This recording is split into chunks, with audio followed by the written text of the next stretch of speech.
So good afternoon. Thank you for coming. Today I am announcing a resolution, but not just a resolution, something that goes a little bit further. A resolution that is going to create the Office of Gun Violence and Prevention in the city of Buffalo, which I am hoping to become a local law. I've been working with the White House for over 2 years now, a little over 2 years, and I have been very close with them talking about the need for gun reform and gun legislation and services and resources and things for the east side of Buffalo. And last September, they started the Office of Gun Violence and Prevention, which is now a part of the administration of the White House. And they started that office because of what happened on 5/14. And they started that office because the people who are now running that office was here on the ground on 5/14. And they saw the chaos. And they saw what happened after, which was there were no resources. There was no one to call. Only person we could call was police and fire, right? And ambulances, right? There was no response to the trauma of 5/14 or to gun violence, period. And so that office was then created. And that office now functions as a FEMA response to gun violence. When there are mass shootings that happen in our country now, that office responds.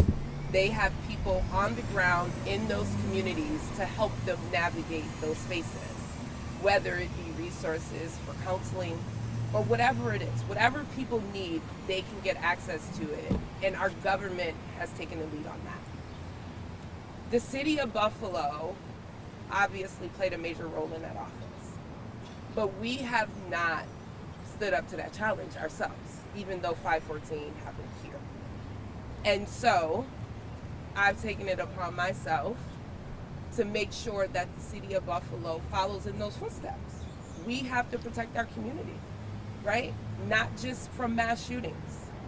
We have to protect our community from everyday shootings. This past weekend, 5 people were shot.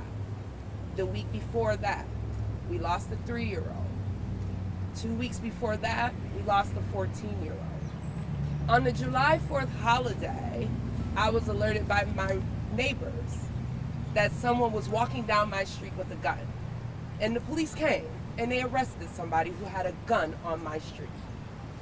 So yes, we need the Office of Gun Violence and Prevention in the city of Buffalo. It is time. I am tired. I'm exhausted. I'm tired of hearing people talk about gun violence. I'm tired of it. Really, I really am just tired of it. You can't say it enough. Our community deserves better, and it has to start in government. We're elected to be the leaders, so we have to lead. And if we're not leading, we shouldn't be sitting in these seats. And so I'm just happy that I have partners behind me and with me on this. And so I am going to give all of them a moment to speak, because everyone standing behind me works in these spaces. Everyone behind me has held a mother who has lost a child, right? And it's deeper than just losing someone, because when someone is shot, it's a ripple effect, right? Everyone is affected when someone is shot. And so these people standing behind me have their own stories to tell. I'm only giving them 1 minute to tell those stories, but I want them to just speak to you about the importance of this resolution and this local law. So I'll just let y'all roll in. Come on, Council President, you can start. Thank you, Councilwoman. Thank you, everyone, for being here this afternoon. While it's an honor for me to stand up here with my colleagues in government and partners throughout our community, I really wish we didn't have to be standing up here.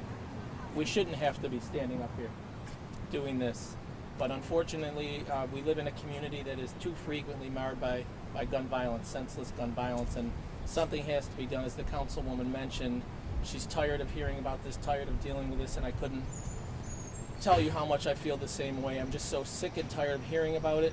I'm angry about the constant senseless gun violence we talk about. I want to thank and commend Councilwoman Everhart for taking the traumatic experience in her life and in the life of her son and using that as a catalyst for change, which is what she's doing. It is a saying that I have on my desk, and I heard somewhere along the way, and it's use the difficulty. So, take what's presented to you, regardless how difficult it might be or how quickly it comes up, and use that as catalyst for change, or pivot and do something a little differently, whatever you have to do. The councilwoman and I talked about this office during our budget negotiations. And I told her then, and I'll say it again today, that she has my 100% support in this endeavor. I'm willing to commit and do whatever I have to do to make it a reality. And just so she knows, and everyone else up here knows, all of our partners who are going to partner up on this throughout our community, that's not where it ends, establishing the Office of Gun Violence Prevention. That's when the work really starts. So let's get this thing up and running. Let's provide the resources that it needs to make a difference in this community.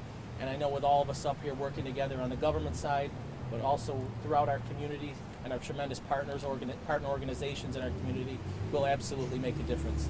So thank you.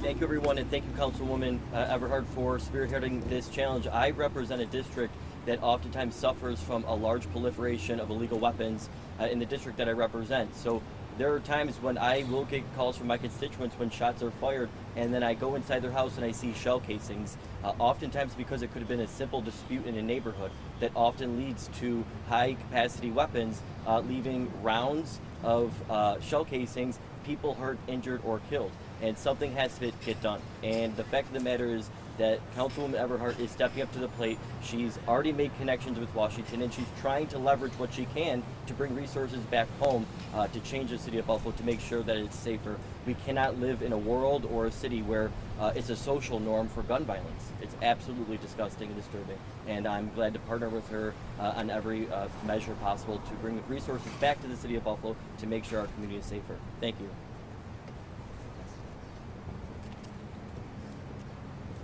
So we have in our communities and communities like this across this country a gun demic, and there are conditions that are contributing to the violence in here.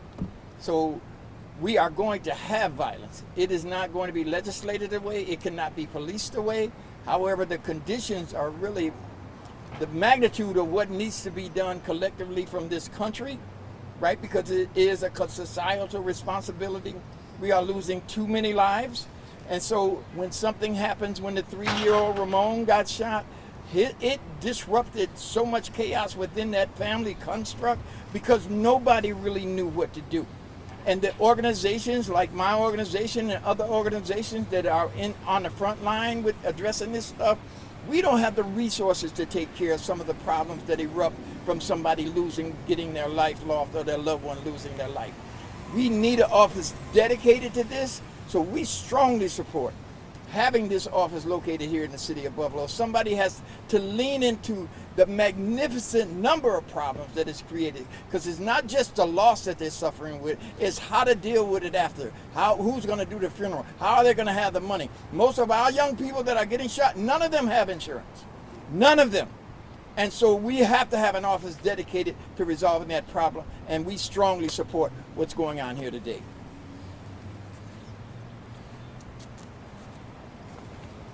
Good afternoon. I'm Pastor George Nicholas. I'm the CEO of the Buffalo Center for Health Equity, and I would like to echo the sentiments of those who came before us that we applaud the leadership of Councilmember Everhart and the entire City Council, and we see here that this will be an opportunity for us to really have an agenda, a movement that will come across city, state, and county governmental lines, so that we can address this epidemic of gun violence. You know, when we talk about gun violence, we at the Buffalo Center for Health Equity, we frame it in the context of a public health crisis.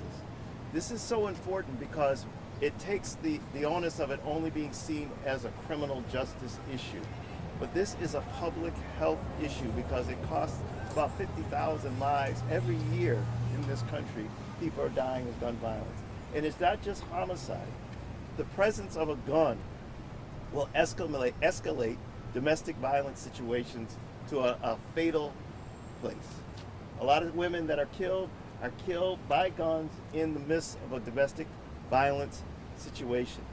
It also makes suicide much more readily happening in our community. The presence of a gun will give people the opportunities when they attempt to take their lives, make it, we may want to call it, more successful. So we need to have a real strong public health policy and leadership that will address this epidemic of gun violence that is plaguing not only this city but this whole country. And so we are grateful to be partnering with Councilmember Everhart and the Buffalo City Council and the White House, who are taking a very important leadership role in this. Thank you. Many times we come here and we talk to the media, to our community about gun violence. Our role in this matter is to talk to our youth and tell them there's ways out of this. Right now, summer youth program just started through the help of the County Council, City of Buffalo, and so now we're in another phase of trying to educate our youth not to pick up a gun. It needs to be more organizations that's standing in behind me now and more out there to talk to the youth, talk to the families, and put accountability on some of those parents out there that's allowing their children to carry guns. And let's go back to the TR amendment. Well, guns coming across from state lines into our community and affecting our community. We have to be tougher on gun laws, and that's how it's going to work. I thank the Common Council member from the Madison District for her effort that she's doing. With too many guns on our street, kids can get a gun just as quick as going to the store to pick up a soda. We have to stop that in our community. So I think we can do that with this task force and what we have connections in DC that we can move forward. Thank you. Gun violence doesn't have a socioeconomic background. It affects us all. And once we start to look at how impacting it is for not only our kids, the generations that are watching, to our elders, we are living in fear and we don't have the resources that we need to pour into the families to make sure that every child from primary education to the seniors' needs are being met for counseling, for mental health, just to learn how to process and move forward in this situation. So when we really start to look at how it's impacting everybody, it's just not our community, it's all of our community, it's our city, and it's definitely our babies, and we're starting to lose our babies without an explanation. There is no explanation. So I honor Councilmember Everhart for her efforts to make sure that this initiative is done in solidarity. Thank you. Good afternoon. My name is Minister Billy Webster. I'm the president of Mothers Against Violence. I'm also the leader of SET.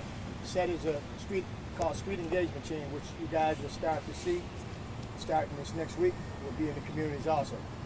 I thank Councilwoman Everhart because I've been standing beside her for some years, and she's always had it where before 514, she was about gun violence. And I'm a firm believer of all of us got to come together in order for this to stop. Not just a few of us on the front line. It takes everybody, every community in every county. It takes us all to come on one accord with each other. Also, me and my wife started that program because of, I lost a son. They murdered my son. He was a good kid. Also, her daughter was murdered. So we know firsthand how it feels to lose a loved one to gun violence. So for y'all out there, we need your help. We need all of us to come together as one unit, and get behind Councilwoman, and get behind any other organizations that's out there in the front line doing this work. We need support. Thank you. Good afternoon.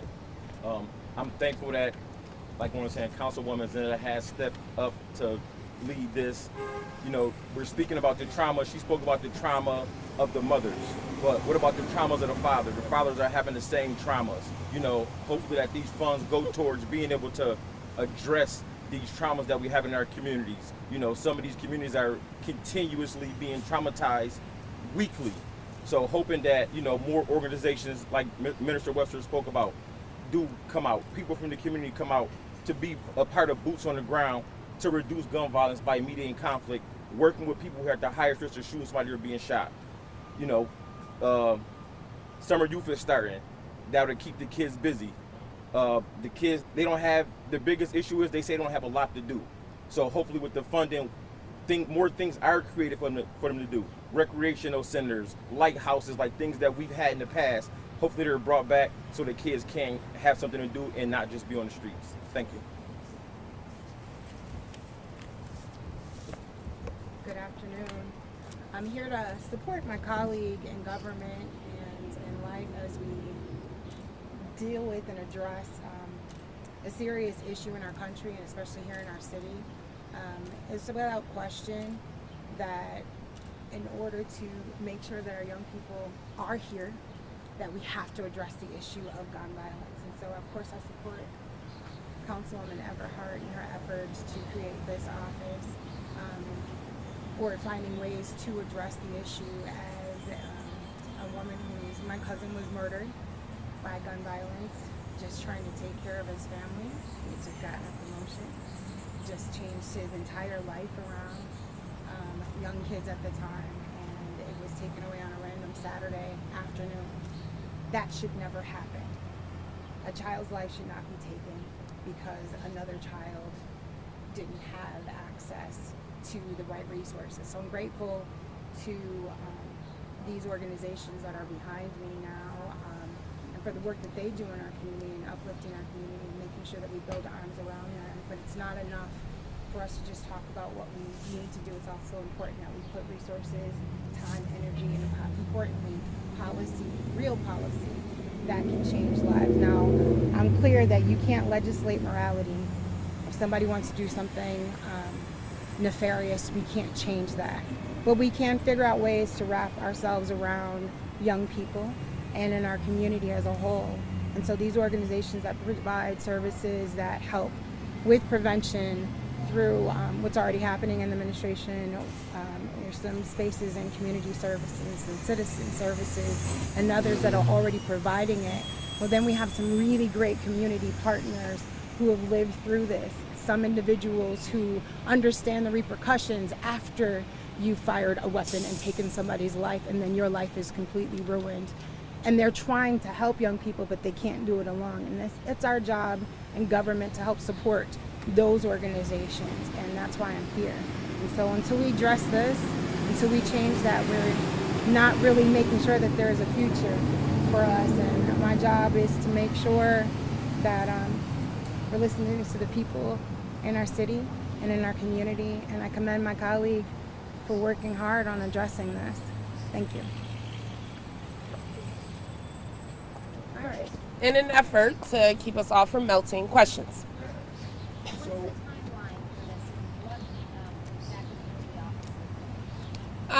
Well, the office will look like exactly what we see in the White House, right?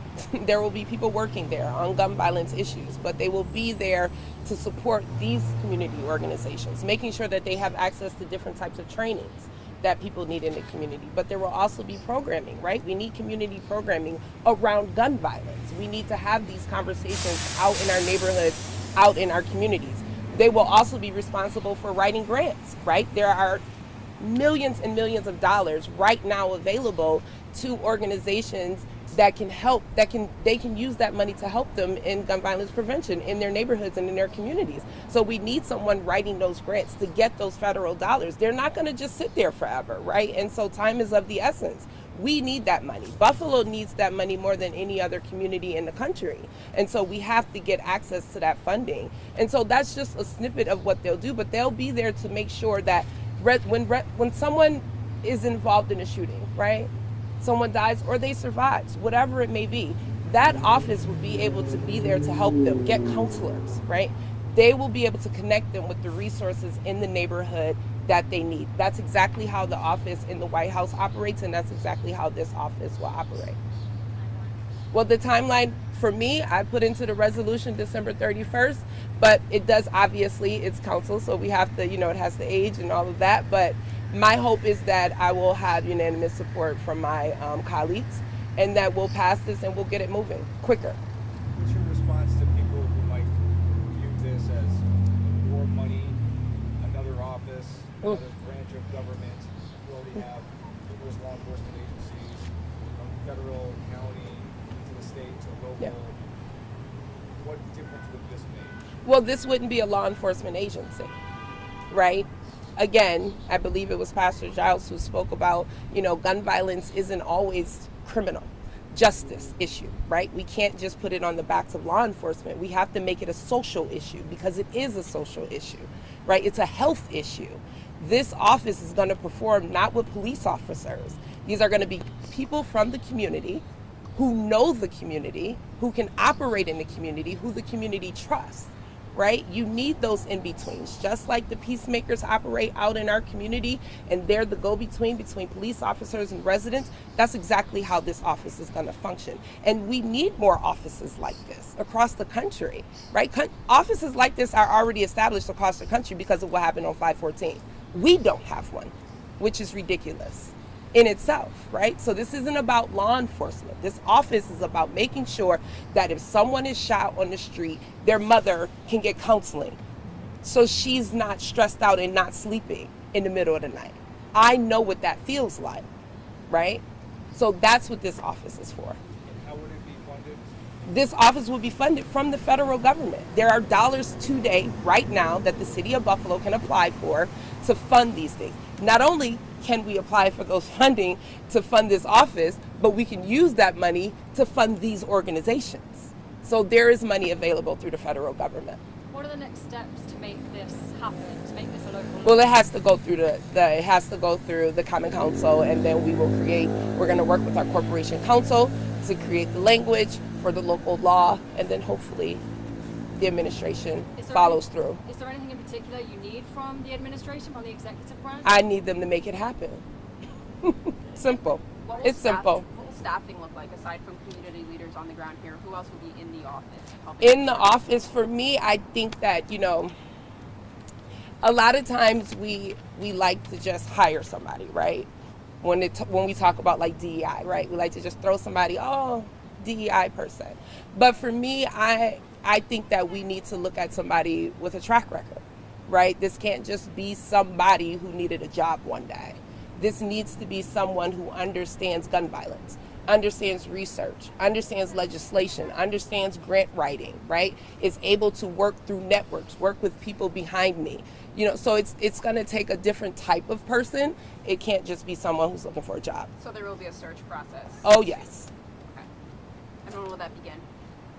Once it's established. Do you expect this to come to the floor tomorrow? I know it said that in No. Are you working with the state at all? I know you're working with the White House. Of course. Okay. Yes. To what degree? Just for support.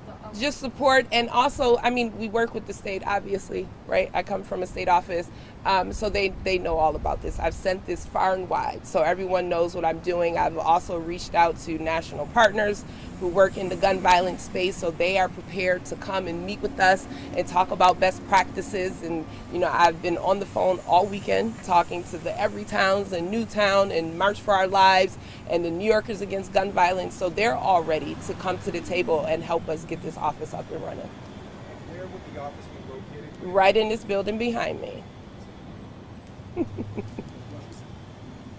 one more question. Yeah. How is your son and how are you doing? I think the last time you guys were Yeah, Zaire is doing well, He's doing really well, actually. He's actually back at work at Tops 2 days a week, part-time, but he's working another full-time job, so he's busy. But he's Zaire. That's the best way I can say it. The kid is resilient. He's just like, his full-time job right now is actually helping organizations in the community figure out how to get access to funding. That's what he's doing with his life right now, which is amazing. And I'm so proud of him. And, physically he's doing well. Of course, he's still in counseling. He knows mom doesn't play about that, but he's doing really well. So thank you for asking.